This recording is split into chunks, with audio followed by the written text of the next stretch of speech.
মহান আল্লাহ রব্বুল আলামিন ফেরেশতাদের বললেন, ওহে ফেরেশতাগণ, তোমরা আদমকে সর্বশ্রেষ্ঠ বেহেশত জান্নাতুল ফেরদাউসে বসবাস করার ব্যবস্থা করে দাও। আল্লাহ রব্বুল আলামিনের এই নির্দেশ পেয়ে ফেরেশতারা হযরত আদম আলাইহিসসালামকে জান্নাতুল ফেরদাউসে নিয়ে গেলেন। সেখানে কোনরূপ অশান্তি রইল না। অফুরন্ত নিয়ামত, আরাম আয়েশ, সুখ শান্তির মধ্যে হযরত আদম আলাইহিসসালাম একাকী বাস করতে লাগলেন। কিন্তু মানুষ যতই সুখ শান্তির মধ্যে থাকুক না কেন, সঙ্গী সাথী ছাড়া দীর্ঘদিন জীবনযাপন করা অশান্তি হয়ে ওঠে। হযরত আদম আলাইহিসসালামের ক্ষেত্রেও তা ঘটল। হযরত আদম আলাইহিসসালাম প্রকৃত শান্তির মধ্যেও যেন অভাব বোধ করতে লাগলেন। আল্লাহ রব্বুল আলামিন তার মনের অবস্থা বুঝতে পারলেন। তখন আল্লাহ রব্বুল আলামিন ফেরেশতাদেরকে ডেকে বললেন, ও হে ফেরেশতাগণ, আমি আদমের জন্য একজন সঙ্গিনী বানিয়ে দিতে চাই, যাতে সে পরিপূর্ণ শান্তি ও সুখ লাভ করতে পারে। অতঃপর একদিন হযরত আদম আলাইহিসসালাম বসেছিলেন। তখন আল্লাহ রব্বুল আলামিন তার চোখের গভীর নিদ্রার আমেজ দিলেন। সুতরাং তিনি গভীর ঘুমে মগ্ন হয়ে পড়লেন। এই নিদ্রা তার এত গভীর ছিল যে নিদ্রার মধ্যেই এক বিরাট কাণ্ড ঘটে গেল, অথচ তিনি কিছুই টের পেলেন না। আল্লাহ রব্বুল আলামিন ফেরেশতাদেরকে বললেন, তোমরা যাও, আদমের বাম পাজরের একখানা হাড্ডি বাহির করে নিয়ে এসো। আল্লাহ পাকের নির্দেশ পাওয়ার সাথে সাথেই ফেরেশতারা হযরত আদম আলাইহিসসালামের বাম পাজরের একখানা হাড্ডি বার করে আল্লাহ রব্বুল আলামিনের সামনে পেশ করলেন। আল্লাহ রব্বুল আলামিন স্বীয় কুদরতে তা দ্বারা একজন পরমা সুন্দরী যুবতী সৃষ্টি করে তাকে অমূল্য বেহেশতি পোশাকে সজ্জিত করলেন। আল্লাহ তাআলা তাকে এমন অপূর্ব রূপ দান করলেন যে দুনিয়ায় অন্যান্য সমগ্র নারী রূপ একত্র করলেও তার সহস্র ভাগের এক ভাগ তুল্য হবে না। তিনি হলেন হযরত হাওয়া আলাইহিসসালাম। তারপর ফেরেশতাদেরকে বললেন, তোমরা যাও, হযরত আদম আলাইহিসসালামের কাছে নিয়ে যাও। ফেরেশতারা এই আদেশ পাওয়ার সাথে সাথেই সেখানে নিয়ে গেল। অতঃপর কিছুক্ষণ পর হযরত আদম আলাইহিসসালামের নিদ্রা ভঙ্গ হলো। চোখ মেলে দেখলেন নিজের একান্ত পাশে এমন এক সুন্দরী রমণী বসে আছে। তাকে দেখে পরম বিস্ময় বোধ করতে লাগলেন।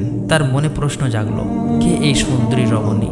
এমনটি তো তিনি এর আগে কখনোই দেখেনি। তখনই আল্লাহ তাআলা আদমকে লক্ষ্য করে বললেন, হে আদম, আমি তোমার মনের অশান্তি দূর করার জন্য তোমারই জন্য তাকে সৃষ্টি করেছি। এই রমণী তোমার জীবনের চিরসঙ্গিনী এবং তোমার সুখ দুঃখের সমভাগিনী হবে। তখন হযরত আদম আলাইহিসসালাম বিবি হাওয়ার প্রতি অত্যাধিক আসক্ত হয়ে পড়লেন। তখন নিজের হাত হযরত হাওয়া আলাইহিসসালামের দিকে বাড়াতে লাগলেন। আবারও আল্লাহ রাব্বুল আলামিনের সতর্কবাণী উচ্চারিত হলো, হে আদম, বিবাহের পূর্বে তুমি হাওয়াকে স্পর্শ করবেন না, তা তোমার জন্য হালাল হবে না। তখন হযরত আদম আলাইহিসসালাম বললেন, হে আমার রব, তবে আপনি তার সাথে আমার বিবাহ করিয়ে দিন। অতঃপর মহান আল্লাহ তাআলা স্বয়ং নিজেই হযরত আদম আলাইহিসসালামের সাথে হাওয়া আলাইহিসসালামের বিবাহ পড়িয়ে দিলেন। এই বিবাহের খুতবা স্বয়ং আল্লাহ তাআলা পাঠ করলেন। তারপর হযরত আদম আলাইহিসসালাম হযরত হাওয়া আলাইহিসসালামের প্রতি পুনরায় আসক্ত হয়ে পড়লেন। সঙ্গে সঙ্গে আল্লাহর পক্ষ থেকে আওয়াজ আসলো, হে আদম, আগে তুমি বিবি হাওয়ার মোহরানা আদায় করো। মোহরানা আদায় করার আগে সে তোমার জন্য পরিপূর্ণ বৈধ হালাল হবে না। এই কথা শুনে হযরত আদম আলাইহিসসালাম বললেন, হে আমার রব, সমস্ত কিছুর মালিক তো তুমি, আমার তো কোনো কিছুই নাই, আমি কি দিয়ে তার মোহরানা আদায় করব? তখন আল্লাহ রাব্বুল আলামিন বললেন, হে আদম, তুমি 10 বার দরুদ শরীফ পাঠ করে আমার প্রিয় হাবিব হযরত মুহাম্মদ সাল্লাল্লাহু আলাইহি ওয়াসাল্লামের উপর বকশিশ করো, তাতেই তোমার মোহরানা আদায় হয়ে যাবে। এই কথা শুনে হযরত আদম আলাইহিসসালাম ভাবতে লাগলো, যার প্রতি আমার দরুদ শরীফ পাঠ করার নির্দেশ হলো, সে কি আমার বংশধরদের মধ্যে কোনো এক ব্যক্তি? তারপর তাকে দেখার প্রবল আগ্রহ জাগলো। তখন আল্লাহ রাব্বুল আলামিন বললেন, হে আদম, তুমি তোমার একটি আঙুলের নখের মধ্যে দৃষ্টিপাত করো, তাতেই তুমি আমার হাবিব মুহাম্মাদের চেহারা মোবারক দেখতে পাবে। তখন হযরত আদম আলাইহিসসালাম তার নখের দিকে দৃষ্টিপাত করলো, আর সাথে সাথেই হযরত মুহাম্মদ সাল্লাল্লাহু আলাইহি ওয়াসাল্লামের চেহারা মোবারক দেখতে পেল। তারপর তার প্রতি স্নেহ জেগে উঠল এবং তার উপর 10 বার দরুদ শরীফ পাঠ করলেন। তখন আল্লাহ রাব্বুল আলামিন বললেন, হে আদম, তুমি যে একান্ত ভক্তি ও বিশ্বাসের সাথে 10 বার দরুদ শরীফ পাঠ করলে, তার ফলে তুমি আমার দরবারে এমন মর্তবা লাভ করেছো যে যার বদৌলতে বিবি হাওয়া ও বেহেশত তোমার জন্য হালাল হয়ে গেল। আল্লাহ রাব্বুল আলামিন তাদেরকে বললেন, হে আদম, তুমি ও তোমার স্ত্রী নিশ্চিন্তে বেহেশতে বসবাস করো এবং যা ইচ্ছে ভক্ষণ করো, কিন্তু ওই গাছটির ধারে কাছেও যেও না, তাহলে তোমরা ক্ষতিগ্রস্তের মধ্যে পড়ে যাবে। তখন আদম আলাইহিসসালাম বললেন, হে আমার রব, আমরা আপনার আদেশ পালন করে অফুরন্ত নিয়ামত লাভ করেছি, এখন আমরা কেন এই ফল খেয়ে আপনার আদেশ অমান্য করব? তখন আল্লাহ রাব্বুল আলামিন বললেন, তোমরা উভয় যদি ওই গাছের ফল না খাও কোনো ক্ষতি হবে না, কিন্তু যদি ওই গাছের ফল খেয়ে ফেলো তাহলে এমন ক্ষতি হবে যেটা কোনো কিছু দিয়েই তা পূরণ করা সম্ভব হবে না। অতঃপর এদিকে ইবলিস হযরত আদম ও হাওয়া আলাইহিসসালামের অফুরন্ত নিয়ামত ও সুখী জীবনযাপন দেখে হিংসায় জ্বলে যাচ্ছিল। তাই সে মনে মনে এই চিন্তা করতে লাগলো, কিভাবে তাদের দ্বারা আল্লাহর আদেশ অমান্য করিয়ে বেহেশতের সুখের জীবন থেকে বঞ্চিত করা যায়। এই কথা ভেবে ইবলিস সপ্তম আসমান পেরিয়ে বেহেশতের দরজা পর্যন্ত যেতে পারত। তার জন্য বেহেশতে একেবারেই বন্ধ ছিল, তাই সে বেহেশতের মধ্যে প্রবেশ করতে পারত না। বেহেশতের দরজার কাছে দাঁড়িয়েই সে মনে মনে বলতো, যদি এখান থেকে দাঁড়িয়ে আদম ও হাওয়াকে দেখতে পেতাম তাহলে তাদেরকে মিথ্যা প্রলোভন দেখিয়ে জান্নাত থেকে কোনোভাবে বাইরে আনা যেত। বাইরে এই আশায় ইবলিস সেখানেই বসে থাকত। এভাবেই সেখানে 3000 বছর কাটিয়ে দিল, কিন্তু এই সুদীর্ঘ সময়ের মধ্যে একবারের জন্যও আদম ও হাওয়ার সাথে সাক্ষাৎ হলো না। এইভাবে আরো কিছু দিন অতিবাহিত হয়ে গেল। একদিন ইবলিস জান্নাতের দরজার সামনে একটি ময়ূর দেখতে পেল। ময়ূর তাকে জিজ্ঞাসা করলো, তুমি কে এবং কেন এখানে বসে আছো? ইবলিস উত্তরে দিল, আমি আল্লাহ তাআলার একজন ফেরেশতা। আল্লাহর ইবাদত বান্দেগী করা ছাড়া আমার কোনো কাজ নাই। তবে অন্যান্য ফেরেশতাদের মুখে শুনেছি আল্লাহ তাআলা তার নেককার বান্দাদের জন্য জান্নাত নির্মাণ করেছেন।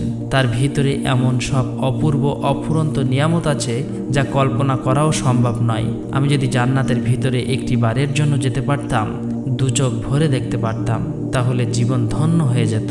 আমি সেই আশায় এখানে বসে আছি, দেখি কোনো দয়ালু জান্নাতি আমাকে কিছুক্ষণের জন্য জান্নাতের মধ্যে প্রবেশ করিয়ে মনের আশা পূর্ণ করে কিনা।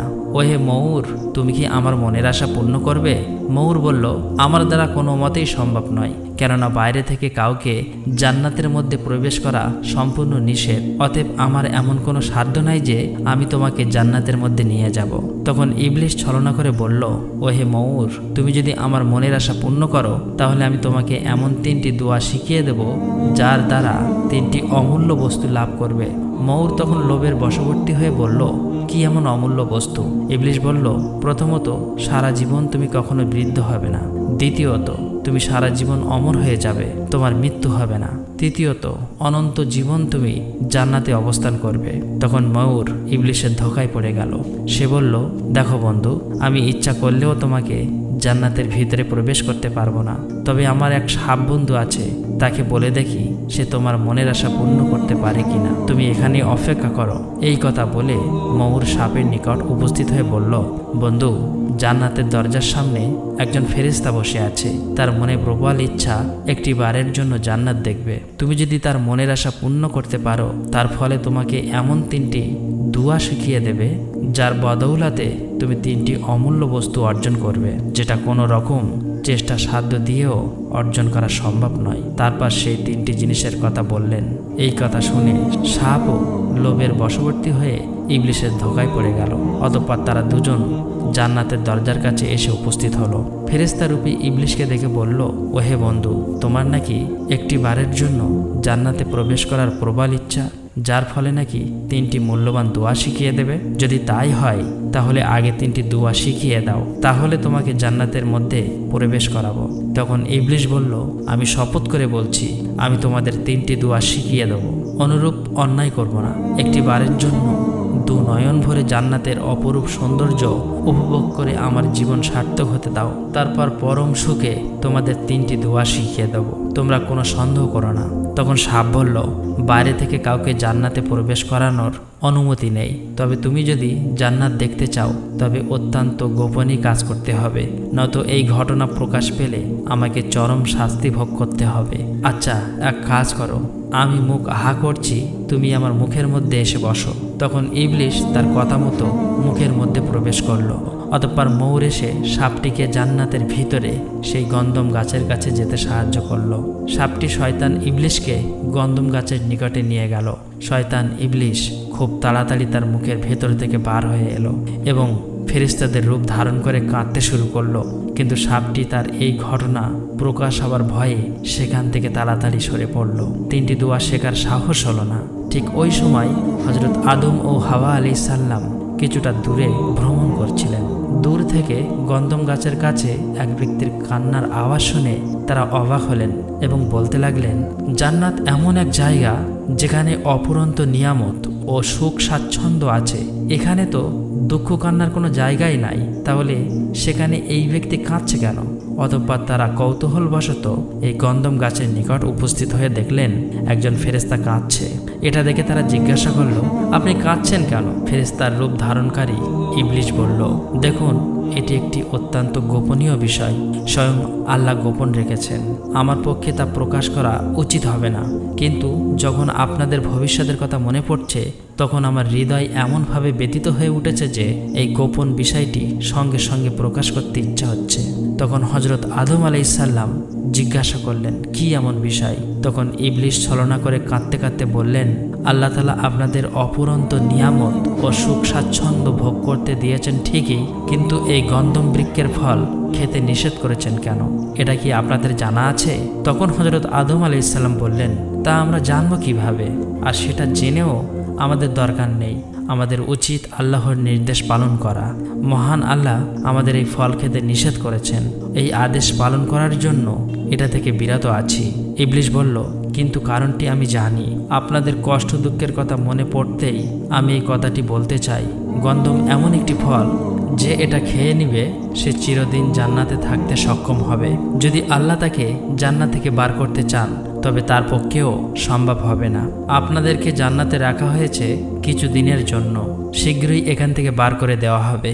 চিন্তা করে দেখুন, জান্নাতের এই অফুরন্ত সুখ শান্তি নিয়ামত ছেড়ে কেউ কি যেতে চায়?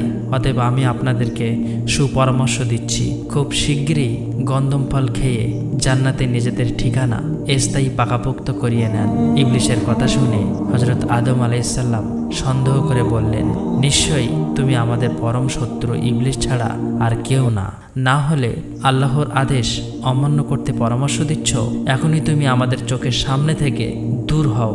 তখনকার মতো ইবলিশ সেখান থেকে বিদায় হলো এবং ভাবতে লাগলো যে আদমকে কোনো প্রকার ধোঁকা দেওয়া যাবে না। তবে ইবলিশের মনে তখন একটাই চিন্তা, যেভাবেই হোক তাদেরকে ধোঁকা দিয়ে জান্নাত থেকে বার করতে হবে। অতঃপর একদিন ইবলিশ ফেরেশতার রূপ ধারণ করে গন্ধম গাছের কাছে ঘোরাঘুরি করছিল। সে দূর থেকে হাওয়া আলাইহিস সালামকে একা দেখতে পেয়ে একটি অতি সুন্দর ময়ূরীর রূপ ধারণ করলো এবং উড়ে গিয়ে সেই গন্ধম গাছের উপরে বসে এমনভাবে আওয়াজ করতে লাগলো যেন হাওয়া আলাইহিস সালাম সেই শব্দ শুনতে পায়। যখন হাওয়া আলাইহিস সালাম এই আওয়াজ শুনতে পেল তখন রূপ ধারণকারী ময়ূর গন্ধম গাছের একটা ফল খেতে লাগলো এবং উচ্চস্বরে বলতে লাগলো, আহ, কি উত্তম স্বাদের এই ফল! এমন ফল জান্নাতে আর নেই। মন জুড়ে যায়। কিন্তু দুঃখের বিষয় হলো আল্লাহ তাআলা হযরত আদম ও হাওয়াকে এই ফলের স্বাদ থেকে বঞ্চিত করেছেন। সত্যি আল্লাহ তাআলা একটি বেইনসাফি ও নিষ্ঠুর অবিচার করেছেন। ইবলিশের এই ধরনের কথা শুনে হাওয়া আলাইহিস সালাম কিছুটা সম্মুখে গিয়ে বললেন, তুমি কে? এমন সব কথা বলছো কেন? আল্লাহ তাআলা পরম দয়ালু, দয়ার সাগর, আর তুমি কিনা তাকে নিষ্ঠুর বলছো? শীঘ্রই তওবা করো, আল্লাহর কাছে ক্ষমা প্রার্থনা করো। এই ধরনের কথা আর কখনোই বলবে না। তখন ইবলিশ বলল, সত্য কথা বলতে বাধা কোথায়? আল্লাহ তাআলা তোমাদের প্রতি নির্দয় ব্যবহার করেন নাই। গন্ধম ফল খাইতে নিষেধ করেছে, কিন্তু জানো কি এই ফল কত সুস্বাদু? এমন ফল জান্নাতে আর নাই। হযরত হাওয়া আলাইহিস সালাম এই বিষয়ে গুরুত্ব না দিয়েই বললেন, আল্লাহ তাআলা এই ফল খেতে নিষেধ করেছেন, নিশ্চয়ই এর ভিতরে কল্যাণ নিহিত রয়েছে। ইবলিশ বলল, তোমরা আল্লাহর গোপন কৌশল জানো না। খুব শীঘ্রই একদিন আল্লাহ তোমাদের জান্নাত থেকে বার করে দেবেন, তখন আফসোস করে আর কোনো লাভ হবে না।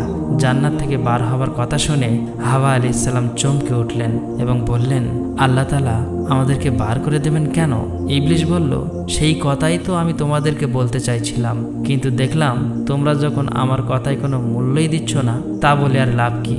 এই কথা বলে ময়ূররূপী ইবলিশ বলল, আচ্ছা তবে আমি এবার আসি। তখন মা হাওয়া বলল, আর একটু অপেক্ষা করো, এই ফল খেতে আমাদের নিষেধ করেছে, এর কারণটা কি জানো? তখন ইবলিশ বলল, ভেবে দেখো, আমরা সকলেই এই ফল খাই, কিন্তু শুধু তোমাদের দুজনেরই এই ফল খেতে নিষেধ করেছে। অতএব এই ফল যে একবার খেয়ে নেবে চিরদিনের জন্য জান্নাতে থাকবে, কিন্তু তোমরা এই ফল খাচ্ছ না, তার মানে কিছুদিনের মধ্যেই তোমাদেরকে জান্নাত থেকে বার করে দেওয়া হবে। তখন হাওয়া আলাইহিস সালাম বলল, তাহলে আমাদের এখন কি করা উচিত? ইবলিশ বলল, যদি তোমরা জান্নাতে স্থায়ী বাসিন্দা হতে চাও তাহলে তোমরা স্বামী স্ত্রী এই গন্ধম ফল খেয়ে নাও, আর যদি জান্নাত থেকে দুনিয়া নামক স্থানে যাবার বাসনা থাকে তাহলে খাবার প্রয়োজন নাই। এখন ভালো করে চিন্তা করে দেখো, এই ফল খাওয়া উচিত কি উচিত না? ইবলিশের ধোঁকায় পড়ে হযরত হাওয়া আলাইহিস সালাম জান্নাত থেকে বহিষ্কার হবার ভয়ে সেই গন্ধম গাছের নিকটে গিয়ে গন্ধম ফল পেড়ে নিজে খেলেন এবং অন্যটি স্বামীর জন্য রেখে দিলেন। তখন আবারও ইবলিশ বলল, তুমি তো নিজে এই ফল খেয়েছ, এখন অতি তাড়াতাড়ি গিয়ে আদমকে এই ফল খাবার ব্যবস্থা করো, নয়তো তোমাদের স্বামী স্ত্রীর মধ্যে চির বিচ্ছেদ হয়ে যাবে, তোমরা আর কোনোদিন একসাথে থাকতে পারবে না। স্বামী স্ত্রীর মধ্যে বিচ্ছেদ হবার কথা শুনে বিবি হাওয়ার অন্তর কেঁপে উঠল। তিনি আর এক মুহূর্ত বিলম্ব করল না। তখনই গন্ধম ফলটি নিয়ে আদম আলাইহিস সালামের কাছে আসতে লাগলো। দূর থেকে হাওয়া আলাইহিস সালামকে এভাবেই হতভম্ব চিন্তিত অবস্থায় ছুটে আসতে দেখে আদম আলাইহিস সালাম বিস্মিত হলেন। হাওয়া আলাইহিস সালামের হাতে এই ফল দেখে চমকে উঠলেন এবং তিনি জিজ্ঞাসা করলেন, তোমার হাতে গন্ধম ফল দেখছি কেন? তুমি কি গন্ধম বৃক্ষের নিকটে গিয়েছিলে? তোমার তো এই কথা জানা আছে যে আল্লাহ তাআলা ওই গাছের নিকটে যেতে আমাদের নিষেধ করেছেন। তুমি গন্ধম ফল খাওনি তো? হাওয়া আলাইহিস সালাম বললেন, হ্যাঁ, আমি এটা খেয়ে ফেলেছি। এটি অত্যন্ত সুন্দর সুস্বাদু ফল এবং একটি আপনার জন্য নিয়ে এসেছি, আপনি একটু খেয়ে দেখুন। এই কথা শুনে হযরত আদম আলাইহিস সালাম চমকে উঠলেন এবং বললেন, হাই হাই, তুমি কি সর্বনাশ করেছ? তুমি যে শয়তানের ধোঁকায় পড়েছ তার তো একটি কথা সত্য না, মিথ্যে ছলনার দ্বারা সে তোমার সর্বনাশ করেছে। তুমি কেন আমাদের চিরশত্রু ইবলিশের ফাঁদে পা দিতে গেলে? তুমি যাও, আমার সামনে থেকে দূর হয়ে যাও, আমি ওই ফল খেতে পারবো না। আমি কিভাবে মহান আল্লাহ তাআলার কাছে মুখ দেখাবো? এই কথা বলে হযরত আদম আলাইহিস সালাম তখনই সিজদায় গিয়ে বিবি হাওয়ার এই অপরাধের জন্য আল্লাহর নিকট দোয়া করতে লাগলেন। এদিকে হাওয়া আলাইহিস সালাম স্বামীকে গন্ধম ফল খাওয়াতে না পেরে ব্যর্থ হয়ে হতাশায় কাঁদতে কাঁদতে সেখান থেকে চলে গেলেন। কিন্তু আদম আলাইহিস সালাম সেই অপরাধের ক্ষমার জন্য সারা রাত্রি সিজদায় পড়ে কাঁদতে লাগলেন। আর অন্যদিকে হাওয়া আলাইহিস সালাম তাদের বিচ্ছেদের ভয়ে চিন্তা করতে লাগলেন কিভাবে স্বামীকে গন্ধম ফল খাইয়ে চিরজীবন জান্নাতে রাখা যায়। অতঃপর হযরত আদম আলাইহিস সালাম সারা রাত্রি সিজদায় পড়ে আল্লাহর দরবারে কাঁদতে কাঁদতে যখন ক্লান্ত হয়ে ঘুমিয়ে পড়লেন, এই সময়ে বিবি হাওয়া জান্নাতি শরাবের সাথে গন্ধম ফলের রস মিশিয়ে রেখে দিলেন। কিছুক্ষণ পর হযরত আদম আলাইহিস সালাম জেগে উঠলে এবং সেই চিরাচরিত রীতি অনুযায়ী কোনো কথা জিজ্ঞাসা না করেই ওই শরবত পান করলেন এবং সঙ্গে সঙ্গেই তাহার মস্তক থেকে বেহেশতি শাহী তাজ উড়ে গেল, তার দেহ থেকে বস্ত্র ঝরে পড়ল। তখনই তিনি হাওয়া আলাইহিস সালামকে লক্ষ্য করে দেখলেন তারও বেহেশতি তাজ জান্নাতি পোশাক সম্পূর্ণ সরে গিয়েছে। ঠিক তখনই আল্লাহর তরফ থেকে বজ্র কঠোর আওয়াজ আসলো, হে আদম ও হাওয়া, আমি কি তোমাদেরকে গন্ধম গাছের কাছে যেতে নিষেধ করিনি? আমি তো তোমাদের সাবধান করেছিলাম যে শয়তান তোমাদের প্রকাশ্য শত্রু, তার নিকট থেকে সতর্ক থাকবে, কিন্তু তোমরা আমার সুস্পষ্ট আদেশ অমান্য করে শয়তানের মিথ্যা প্রলোভনে পড়ে গন্ধম ফল খেয়ে ফেলেছ। সুতরাং এখন আর তোমরা পবিত্র জান্নাতে বাস করার যোগ্য নও। আদম ও হাওয়ার এই গুনাহের কথা জান্নাতের রক্ষক প্রহরী ও অন্যান্য ফেরেশতাদের মধ্যে ব্যাপক সমালোচিত হতে লাগলো। এদিকে হযরত আদম আলাইহিস সালাম দিশেহারাভাবে এদিক ওদিক ঘুরে বেড়াতে লাগলেন। এমন সময় মহান আল্লাহর তরফ থেকে আবারও আওয়াজ আসলো, হে আদম ও হাওয়া, আমি তো তোমাদের পূর্বেই সতর্ক করেছিলাম শয়তান তোমাদের প্রকাশ্য দুশমন, তার প্রতারণা থেকে সাবধান থাকবে, কিন্তু তোমরা এই মর্যাদা রক্ষা করতে পারলে না। অতএব তোমাদের শাস্তি স্বরূপ এই মুহূর্তে দুনিয়াতে নিক্ষেপ করা হবে। এই ভয়ঙ্কর নির্দেশ নিয়ে হযরত আদম আলাইহিস সালাম কেঁদে কেঁদে আল্লাহর দরবারে আরজ করে বললেন, হে আমার রব, আমরা নিজেরাই নিজেদের উপর অত্যাচার করেছি। যদি আপনি আমাদের ক্ষমা না করেন, আমাদের প্রতি অনুগ্রহ না করেন, তবে অবশ্যই আমরা ক্ষতিগ্রস্ত হব। তখন আল্লাহ তাআলা বললেন, তোমরা দুনিয়াতে চলে যাও। তবে স্মরণ রাখো, শয়তানও তোমরা একে অপরের দুশমান, আর একটা নির্দিষ্ট সময় পর্যন্ত তোমাদের দুনিয়াতেই থাকতে হবে। অতঃপর আল্লাহ রাব্বুল আলামিন ফেরেশতাদের নির্দেশ দিলেন, তোমরা আদম ও হাওয়াকে দুনিয়ার জমিনে নিক্ষেপ করো। সঙ্গে সঙ্গে ফেরেশতারা আল্লাহর আদেশ পালন করল।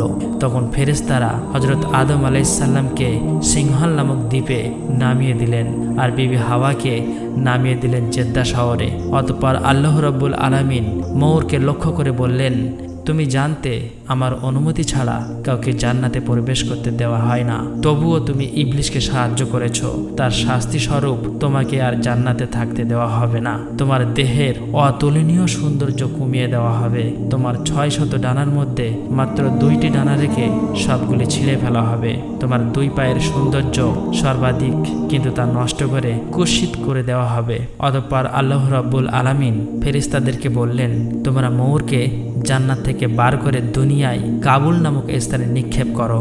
এরপর আল্লাহ রাব্বুল আলামিন সাপকে লক্ষ্য করে বললেন, হে সাপ, আমার সৃষ্টি প্রাণীকুলের মধ্যে তোমাকে সর্বাধিক সৌন্দর্য দান করেছিলাম এবং জান্নাতে রেখেছিলাম, কিন্তু তুমি যে অন্যায় করেছ তার বিনিময়ে তোমার শাস্তি ভোগ করতে হবে। আজ থেকে তোমাকে জান্নাত থেকে বের করে দেওয়া হবে। তোকে যে সৌন্দর্য দান করেছিলাম তা নষ্ট করে কদাকার কুৎসিত আকৃতি বিশিষ্ট করা হবে। ইবলিসকে যে পায়ের সাহায্যে জান্নাতে প্রবেশ করিয়েছিলিস সেই পা আজ থেকে সম্পূর্ণরূপে নিশ্চিহ্ন করা হবে। মুখের ভিতরে করে ইবলিসকে জান্নাতে এনেছিলিস, সেই জন্য তোর মুখের সুগন্ধির বিনিময়ে সেখানে তীব্র মারাত্মক বিষ রাখা হবে, যাতে সমগ্র মানবজাতি তোকে দেখা মাত্রই হত্যা করার চেষ্টা করবে। অতঃপর আল্লাহ রাব্বুল আলামিনের নির্দেশ অনুসারে সাপকেও জান্নাত থেকে দুনিয়াতে নামিয়ে দেওয়া হলো। সর্বশেষ মহান আল্লাহ রাব্বুল আলামিন ইবলিসকে লক্ষ্য করে বললেন, হে পাপিষ্ঠ ইবলিস, আমার আদেশ অমান্য করার কারণেই তোকে আগেই জান্নাত থেকে বার করে দেওয়া হয়েছে। পুনরায় আমার অনুমতি ছাড়া আবারও জান্নাতে প্রবেশ করেছিস এবং আদম হাওয়াকে ধোঁকা প্রদান করেছিস, তাদের গন্ধম ফল খাইয়েছিস। এই জন্য তোকে বিশেষ কয়েকটি শাস্তি দেওয়া হবে। আজ থেকে তোর জন্য জান্নাতের দরজা চিরদিনের জন্য বন্ধ, তোর জন্য তওবার দরজা চিরতরে বন্ধ করে দেওয়া হলো। তোকে মালাউন, ইবলিস, শয়তান, খাবিশ প্রভৃতি নামক উপাধি প্রদান করা হলো। কিয়ামত পর্যন্ত তোর উপরে সকলের অভিশাপ বর্ষিত হতে থাকবে। সৃষ্টির সূচনা থেকে কিয়ামত পর্যন্ত যত পাপ কাজ হবে তার দায়ভার তোকে নিতে হবে। অতঃপর মহান আল্লাহ রাব্বুল আলামিনের নির্দেশে ফেরেশতারা সকলকেই দুনিয়াতে নামিয়ে দিল এবং হযরত আদম আলাইহিসসালাম পৃথিবীতে এসে চারিদিকে অন্ধকার দেখতে লাগলো। তারপর কি হয়েছিল প্রিয় দর্শক, আপনারা যদি এর পরের ঘটনা জানতে চান অবশ্যই আমাদেরকে জানাতে ভুলবেন না। আসসালামু আলাইকুম।